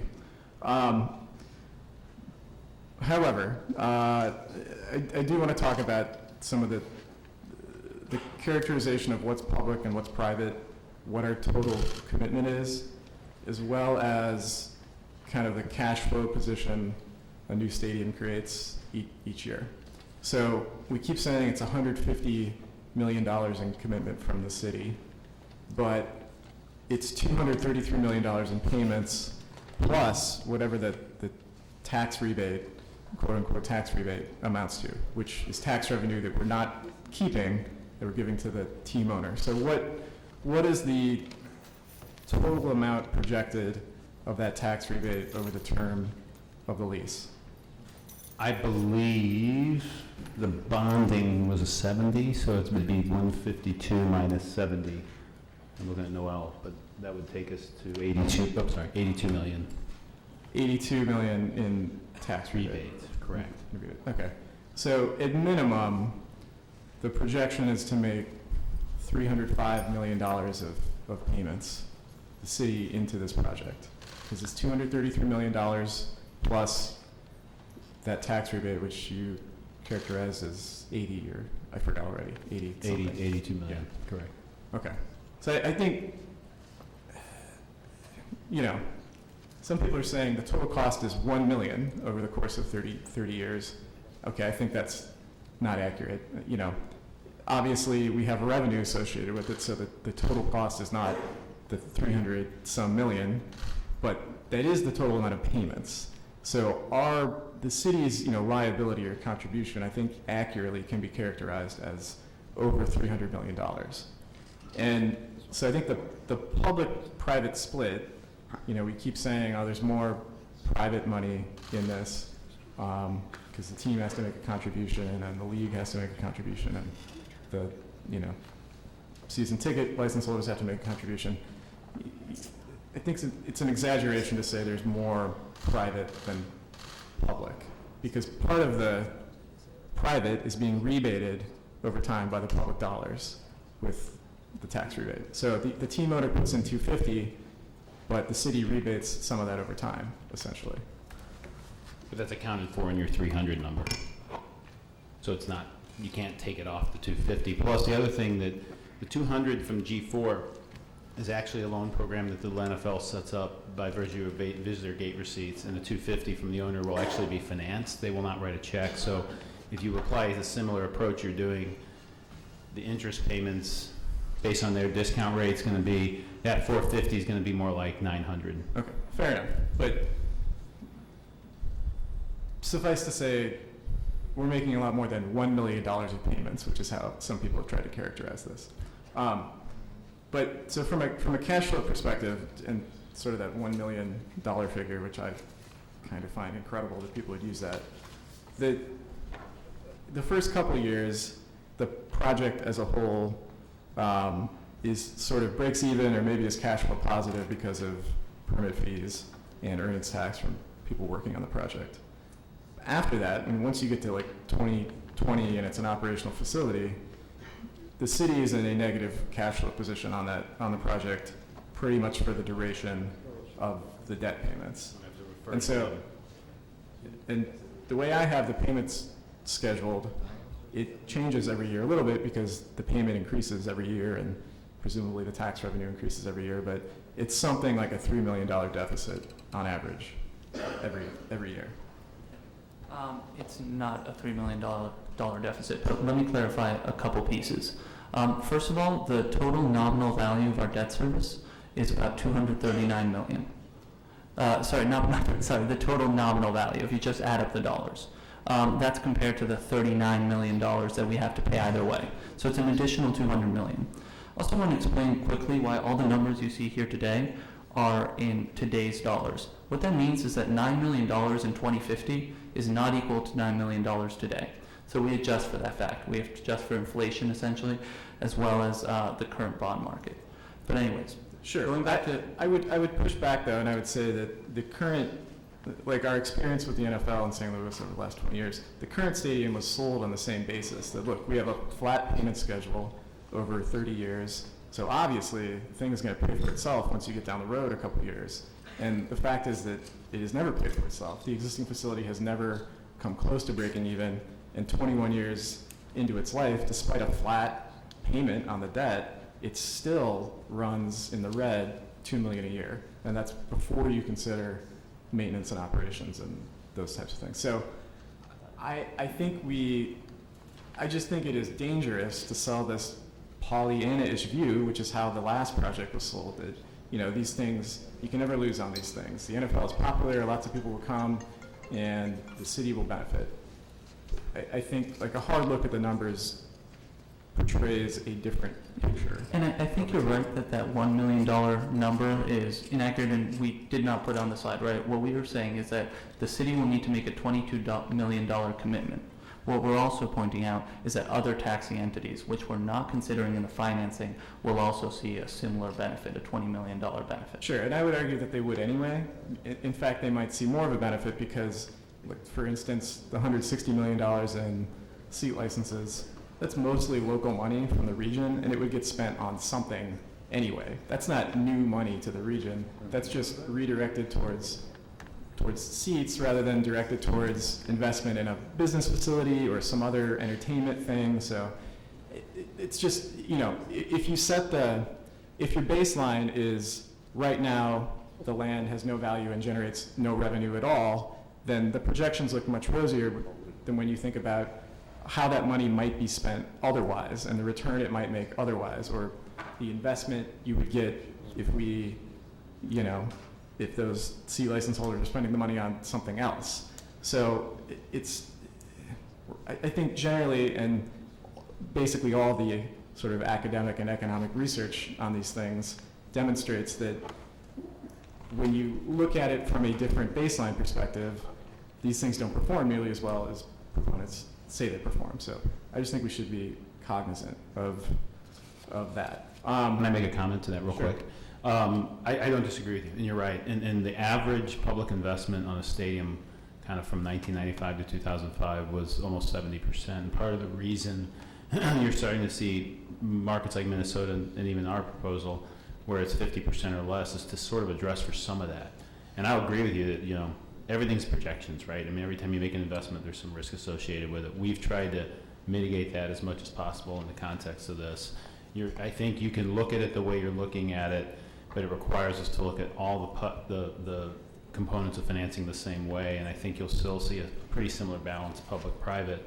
And I think we got to be very careful on substitution effect. There is a substitution effect accounted for in this, but I think to assume that 500,000 or 600,000 people are going to come down to the city and spend money to the degree they do like NFL, I don't think we're going to see that. I think we'll see something. They don't just go away, you're right. But I don't think you're going to see that, and I don't know that they're going to come down to the city if a lot of them come from the county. Yeah, and that sounds like a big number, but 500,000 or 600,000 people over the course of a year is not a big number. I mean, 100,000 people work downtown every day. 500,000 or 600,000, I mean, that's a tiny drop in the bucket of the region's GDP is $150 billion a year or something. It just doesn't, in the big picture, it's not that much, right? So no, I agree, and that's why if you could do 30 years on 150 billion, it's $4.5 trillion, and we're looking for about 150 million out of the way we accounted for it. You can say 300 million, so that's also not relative. Although we'll go back and forth because you and I have gone back and forth before. Okay, and so you've been representing the RSA in this process. And one of the first steps the RSA took was to sue the city to invalidate a law that voters put on the books in 2002 that would have required a public vote to approve or deny city participation in financing a public stadium, or financing a professional sports facility. So that was just a law. Any law can be changed or amended. We could have changed it. The law had been on the books for 13 years. There was no effort by the RSA to engage the Board of Aldermen to say, look, we understand that the voters in St. Louis, taxpayers, wanted this law on the books. They approved it by initiative petition. Here's where we think it's a problem. Here's how we could change it so that we feel like we could still live with it. Instead, you just went to the courts and got it invalidated. Why? I think the issue was time. And what we were being guided to as it relates to when decisions were going to be made. Because initially we were told it could be as early as August, then it wasn't. I mean, and I'll be the first to admit that I think everybody's frustrated they moved it back, because I think clarity would be nice. Then it was before the end of the year, and now the talk is January. And so when there's this notion of we don't have a lot of time, we've got to be able to move quickly, that was the belief, the opinion, especially amongst legal experts, was the most expedient approach, right or wrong. Right. So the most expedient approach was taken rather than an approach that would have respected, I think, the will of voters and taxpayers in the city. And I think that's unfortunate, especially when, there's a time crunch here at the end of the process, but the law's been there for 13 years. And we could have taken a look at it, or even the RSA could have challenged it a decade ago, right? It's only that they said, here's a potential problem created by voters that we are going to eliminate. And personally, I think that's unfortunate, and it affects how we make this decision. because I'm convinced that voters wanted a say in this, and I think that's a reasonable desire for voters to have. So I'll say too that I agree with you that I think in general, as a region, we need to be thinking more strategically, and thought should have been given to, hey, if we're going to run into a problem down the road, it would be nice to address that 10 years ago versus now. Right, and so I'll also point out, the RSA didn't sue St. Louis County. Correct. Didn't challenge their ordinance. Same, identical, almost word for word. Why not? St. Louis County is... I think it was, and I'm going through sequence, and but I think I have it right, where it was decided after the county, or the governor had announced the county wouldn't be participating. Yeah. So, leads into my next question. And is there anyone else in the room that works for the RSA or that can speak for the RSA? No. No. Not that I know of. Or CVC? Is there anybody in the room from CVC? But I don't know. No. Okay. So my concerns here are financial. What's not accounted for in this financing agreement are most components of the lease. What is in here is that the lease term has to match the term of the debt, right, which is fine. But what's not accounted for is what the actual lease payment would be and how maintenance and operations are really funded. And the current dome, despite the fact that there are ongoing maintenance payments built into the debt service, essentially, and they were adequate at the beginning, they seem to no longer be adequate to maintain that facility. And it's been reported that there's something like a $50 million backlog in maintenance that needs to happen at the dome over the next decade or something. And I can't pin down exactly what it is. Maybe you can't either, but no. But it's substantial. So the maintenance is substantial, and that is primarily determined by the lease. And the RSA will negotiate the lease, and the city, Board of Aldermen, we don't get a say on what the lease is. And we also don't know who we'll be negotiating with. So we're going to end up in a situation where we have, perhaps we have an owner at the table who's negotiating a lease for this facility, and we don't know if we've created the right facility, and we don't know that you don't design the right facility, and we don't know what they'll be willing to make in lease payments. Right? Right. So, and the RSA, according to this financing document, is responsible for upkeep of the facility. The RSA owns a facility, they're responsible for upkeep, like a typical landlord would be, correct? Correct. The only places the RSA will have funding from to pay for that upkeep are the lease, potentially, but we don't know, but certainly the city and possibly the state.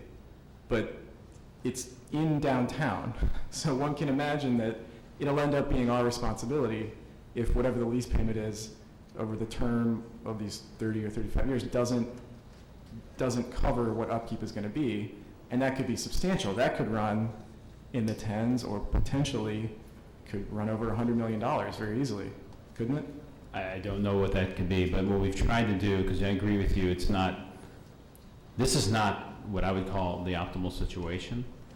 I would love to have an owner sitting at the table with clear vision on what they want. I don't have that. At the same time, we could stop and they'll leave. And again, maybe people want that, I don't know. What I'll say is we're trying to build an ordinance that says the city is quote unquote protected. This is the investment, this is what they're willing to do, that is it. If there's changes in the lease, that has to fall on another party, which would have to be the state, or, to your point, back to the owner. So taking the city out of that uncertainty. Yeah, I would say it is. Or we have to come back and say, okay, you approved this. This is what's needed more, and if it's not approved, fine. But our objective is to not put more burden on the city than what's on the ordinance today. Yeah, but so once we approve this, I would say the Board of Aldermen has lost any negotiating clout. Because we've already said, we'll do all of this, we can't take any of it back, and we could very well have an owner who is negotiating a lease say, hey, I need more. And you're not gonna go negotiate with the state. I mean, good luck, right? Well, but my problem is, so how would you do it different? Well, I mean, the suggestions I've made are two basic suggestions. I've suggested that the financing agreement require the team to be located in the city so that we collect the earnings tax and we don't rebate that, so that that's more revenue from this package that, diffuses these other expenses, and that we don't put the whole lease in here, but we at least write into the financing agreement that whatever the annual lease payment is needs to, at minimum, cover all the upkeep, so that that's not an expense that comes back. Or that the upkeep is covered by someone else, There is nobody else. the state. We can't sign a financing agreement that requires another governmental entity to pay for something. But you can sign a financing agreement that limits your liability outside of what is committed in that financing agreement. Right, and then an owner can come say, this is ridiculous, I'm not gonna go negotiate with the state to cover upkeep because that's impossible. The city has to do it, and then you'll come back to us and you'll say, I don't mean you, I mean, the RSA. Come back to us and say, look, we need more money. Or when we sign, look, we approve this, hey, there's an owner, right? Let's make a deal. The owner says, I'll make a $4 million lease payment every year. That's way better than the $250,000 you're getting right now. Guess what? $4 million is not going to cover upkeep. Right. It's got to be more like $10 million, and we won't have a bite at that apple. And any shortfall, just realistically, just like now with the current dome, any shortfall, the most likely candidate to pay for it will be the city of St. Louis. So what I'd say is, you're approving the 150 or whatever it is, financing component, and it requires the lease to be signed. So we can't enter into a lease that's going to potentially put the city in that position without visibility, and thereby the 150 million will never get released if we don't have a lease that complies with what the city has agreed to, which is protection beyond the 150. Right, but I'm saying the financing agreement is only talking about the principal in building the facility. It's not talking about maintenance and upkeep, which are also substantial. Which will be in the lease. Right. And the financing doesn't exist without the lease. This money, everything we're talking about won't get approved without a 30-year lease that is gonna have to cover all those things. It does not have to cover those things. What I'm saying is... a lease has to. A lease has to cover operating, all those game day expenses, everything. It doesn't now. Well, I'm saying the lease has to include those elements, correct? I don't know. I mean, we don't... It has to. You can't have, a team's not gonna come and play without knowing what's my cost to rent, what's my cost for upkeep. Oh, no, exactly. It'll include those elements. Right. Right, but we don't know what those numbers will be.